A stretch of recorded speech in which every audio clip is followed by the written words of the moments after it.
물리치료는 실제로는 어떤 이런 질병으로 인한 여러 가지 장애 혹은 기능을 떨어진 것을 보존시키려는 목적으로 계획해서 하는 치료 방법입니다.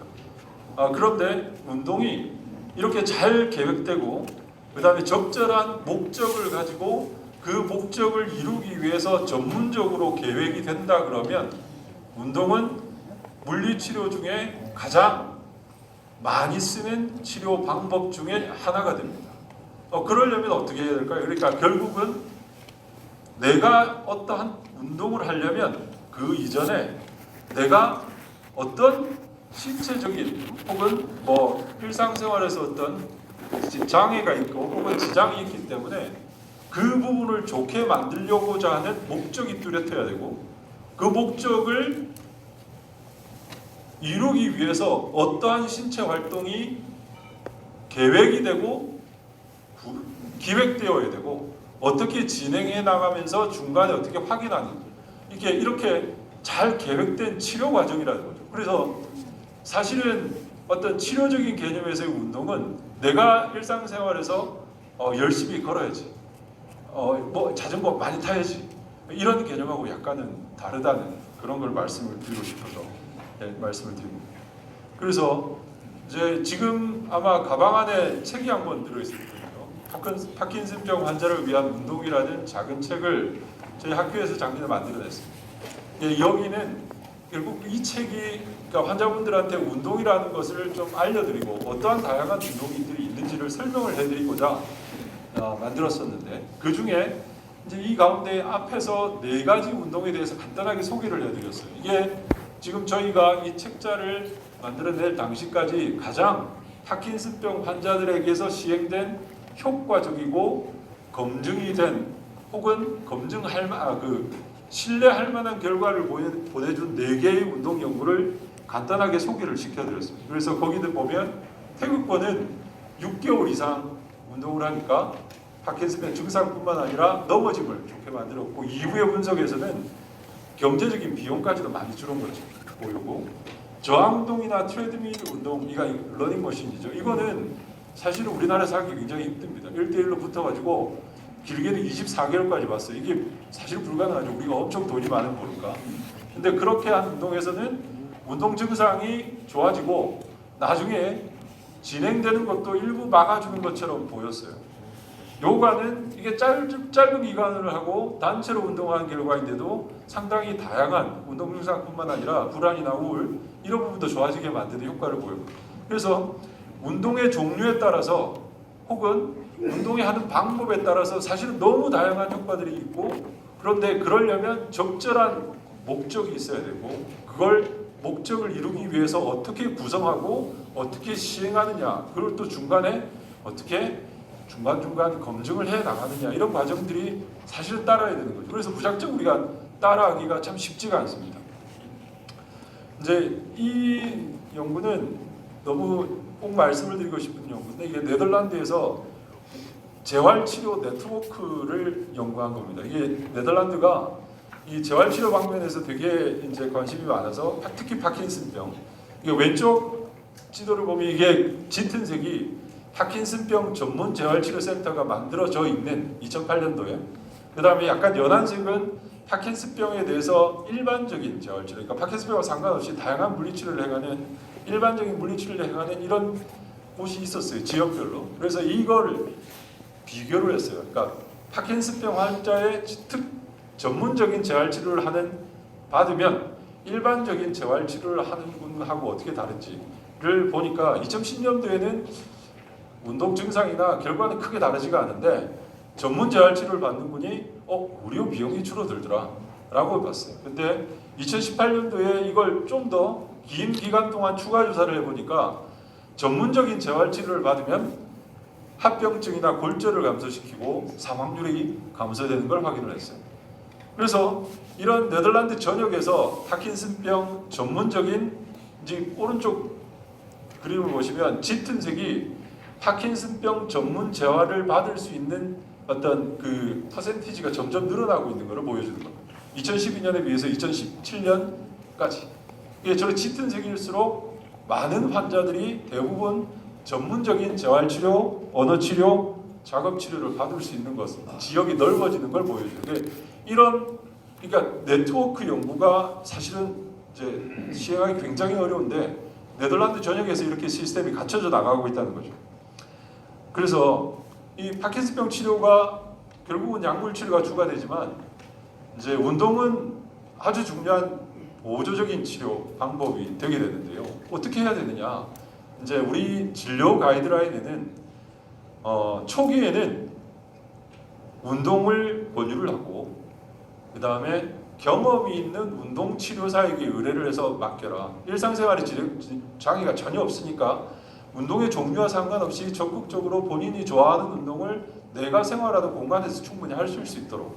그런데 일상생활에 장애가 나타난다. 예를 들어서 걷기나 옷 갈아입기 혹은 양치하기 아까 말씀하셨지만 이런 부분에 장애가 나타나면 이때는 전문적인 재활치료 프로그램이 필요하고 거기에 따라서 전문적인 재활, 작업, 언어 치료를 의뢰를 하라고 이렇게 명확하게 권고하고 있습니다.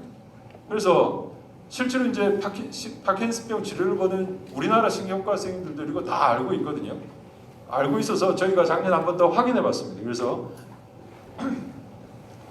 이제 파킨슨병에 대해서 일반적인 신경과 진료를 하는 봉지기 선생님들이나 개원이 선생님들이 주관이 되는 신경과 의사회하고 파킨슨병 전문가들이 있는 저희 학회, 파킨슨병 학회 정회원들을 대상으로 이렇게 조사를 해보니까 맨 위의 그림은 여하튼 약물 치료 이외에 보조적으로 권하는 치료가 무엇이냐? 뭐 전문가든 비전문가든 일반적인 신경과 선생님들 모두 다 운동이 1번입니다. 굉장히 좋고 그 다음에 운동을 하는 목적은 모든 선생님들이 아주 다양한 증상을 타깃으로 아까 뭐 수면장애도 얘기하셨고 인지도 얘기를 하셨지만 움직이건 걷는 거건 잠이건 이런 부분에 대해서 목적을 가지고 다들 권하고 계시고 어떠한 신경과 선생님도 이 생물학적 혹은 임상적인 근거에 대해서 굉장히 신뢰를 하고 계시고 그래서 이런 분들 때문에 이런 부분들로 인해서 운동이 진료에 아주 도움이 되고 더구나 처방을 할 수 있었으면 좋겠다. 그러니까 처방을 한다는 말은 결국은 재활 혹은 운동이라는 치료적인 개념으로 제대로 치료를 받으셨으면 좋겠다는 그런 의미거든요. 그런 욕구가 굉장히 강한 걸 저희가 확인할 수 있었는데 이제 그럼 어떻게 해야 되느냐? 우리나라에서 신뢰할 만한 프로그램이 있느냐?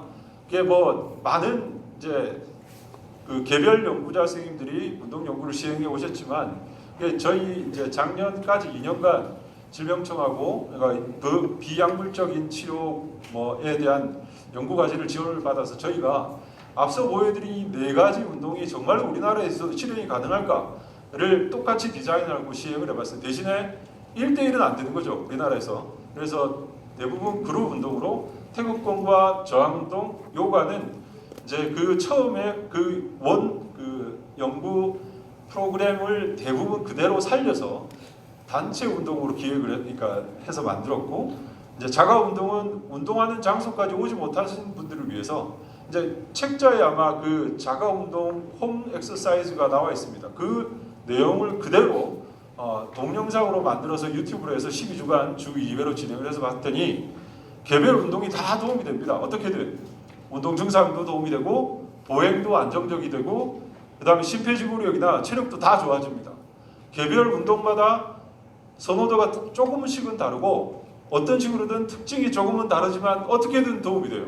그러니까 운동 프로그램이 외국에서 하는 만큼 그대로 하지 않더라도 우리가 단체 운동으로 현실적으로 실행 가능한 프로그램이라는 걸 우리가 확인할 수 있었습니다. 이건 조금 너무 숫자가 나오는 얘기라서 좀 고민스럽지만 간단하게만 보여드리겠습니다. 그래서 실제로 우리나라에서 이런 재활치료가 어떻게 되고 있느냐 파킨슨병 환자에게 그걸 조사를 해봤어요 작년에. 그래서 10년간 추이를 봤더니 일단 2010년에 파킨슨병으로 진단을 받은 분들이 49,000명입니다. 2020년에 이게 91,000명으로 거의 배 가까이 됩니다. 그런데 이제 그럼 재활치료 받은 사람들이 얼마냐? 2011년에는 49,000명 가운데 재활치료를 받은 분이 약 한 4,800명으로 10%가 채 미치지를 못하거든요. 그런데 2020년에는 9만 1,000명의 환자 가운데 재활치료를 받으신 분이 13,000명이 돼서 많이 늘었어요. 거의 14%를 넘어갑니다. 현재 재활치료 처방 건수도 엄청나게 늘어났는데 그 늘어나는 처방 건수를 보니까 이 그래프가 이게 사실 잘 안 보이시죠?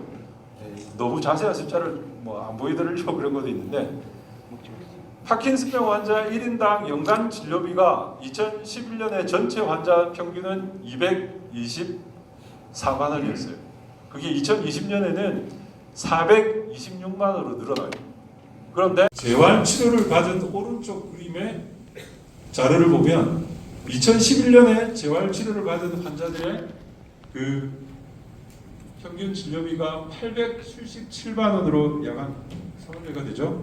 그런데 이게 1,796만 원으로 늘어납니다. 그러니까 재활치료를 해서 입원을 하게 되면 엄청나게 많은 의료 비용이 나간다는 얘기예요.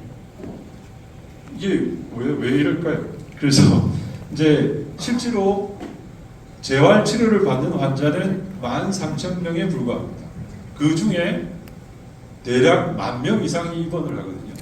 그래서 저 1,796만 원이라는 평균 비용이 다 재활치료 비용으로 나가는 것은 아니겠지만 입원해서 장기간 재활치료를 유지를 하는 그래서 병원비가 이렇게 엄청나게 크게 소수의 환자들한테 증가되고 있다는 얘기를 확인할 수 있었습니다. 10년간 보면 외래 진료비는 거의 줄었습니다. 도리어 68만 원에서 41만 원으로 줄었으니까요.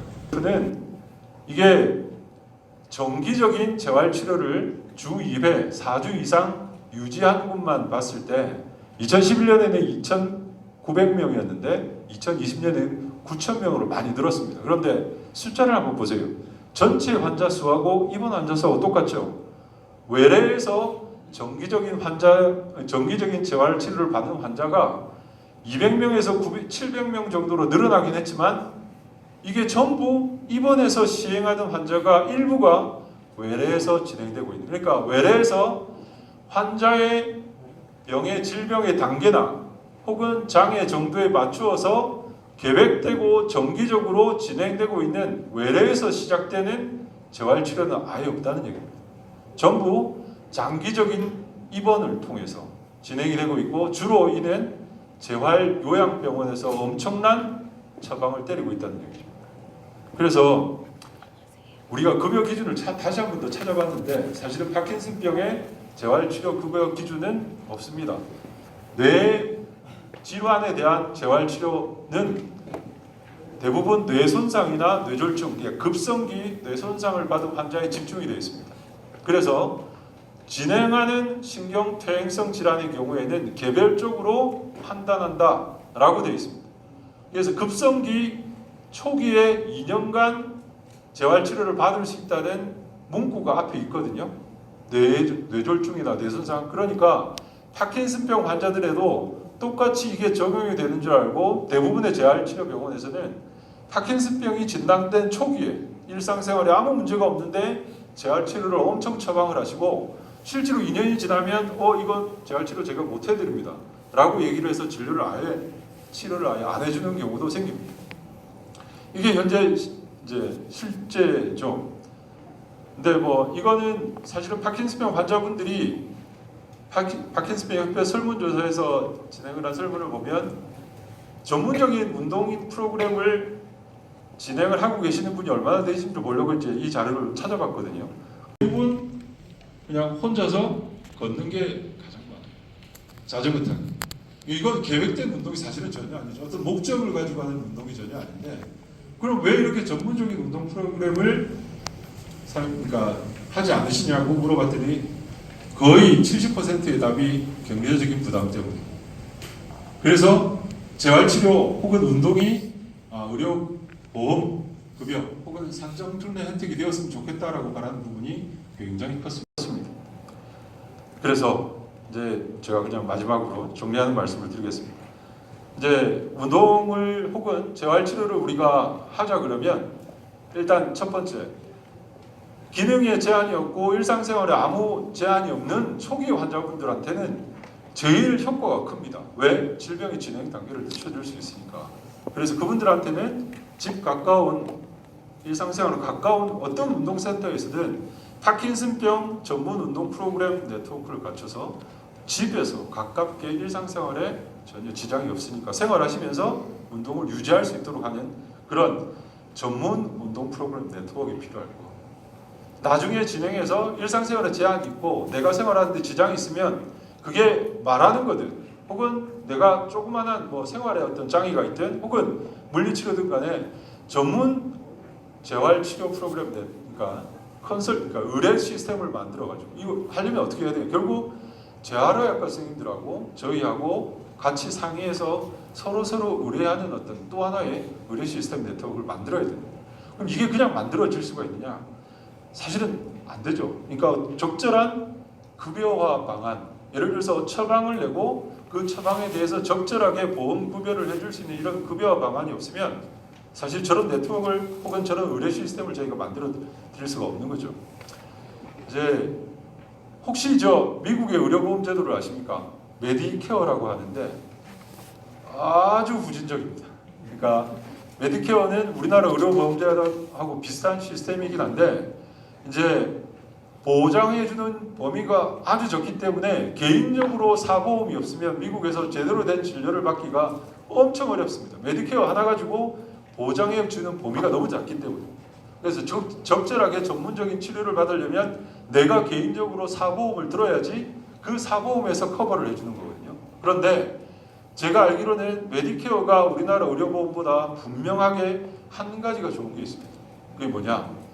파킨슨병을 포함한 진행하는 퇴행성 뇌질환에 있어서 포괄적이고 제한 없는 재활치료가 메디케어 안에 들어가 있습니다. 그게 불과 몇 년 전입니다. 어떻게 했느냐? 결국은 환자단체하고 저희와 같은 전문가 단체가 엄청나게 싸우고 해서 의회에서 뜯어낸 거예요. 얻어낸 거죠. 그래서 말씀드렸지만 굉장히 많은 의료보험 재원이 이상한 형태의 입원 환자 중심으로 많이 요양 재활병원을 중심으로 해서 많이 빠져나가고 있는, 이게 되게 왜곡되어 있는 이런 재원을 적절하게 제대로 된 재활치료 급여를 만들 수 있는 시스템으로 관리를 하고 처방을 할 수 있게 제도권으로 가지고 온다 그러면 아마도 급여화가 가능하지 않을까라고 생각을 하고, 그게 저희 학회에서 지금 준비하고 있는 과정인데 이런 부분들이 우리만 얘기를 해서는 안 된다는 거죠. 그래서 환자분들의 목소리가 같이 담겨야 되고 같이 저희가 지향해 나가야 돼요. 그래서 학회를 통해서 그리고 뭐 국회 복지위나 이런 데를 통해서 환자분들의 다양한 이야기가 전해지는 걸로 알고 있습니다. 그런데 같이 의견을 모아 나간다면 이런 작업도 충분히 가능하지 않을까 생각을 합니다. 앞으로 열심히 노력하겠습니다. 감사합니다.